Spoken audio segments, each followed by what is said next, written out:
Mes chers collègues, Monsieur le Président, l'adoption des taux admissibles de capture dans le cadre de l'accord de sortie du Royaume-Uni de l'Union européenne est un enjeu crucial, nous le savons tous, donc pour les professionnels de la pêche. Mais cet accord n'est malheureusement ni convaincant sur le fond, ni rassurant sur la forme. Déjà, les premières mesures de son application ont confirmé les craintes de certains de nos pêcheurs qui se sont vus retirer l'accès aux eaux britanniques alors qu'elle leur était indispensable pour leur survie économique. La Commission doit prendre ses responsabilités et répondre à ces attentes.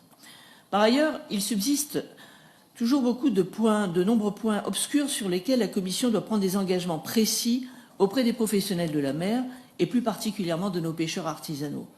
Quelles garanties, par exemple, la Commission entend-elle fournir à nos pêcheurs après la période de transition?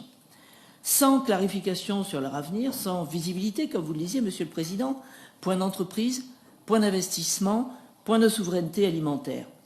Dans mon pays, la France, l'âge moyen de nos pêcheurs est de 42 ans. Celui de leurs navires est de 15 ans en métropole et le double dans les territoires ultramarins français.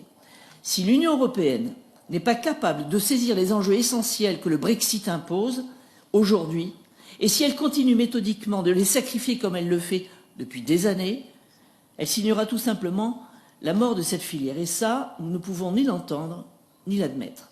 Je vous remercie.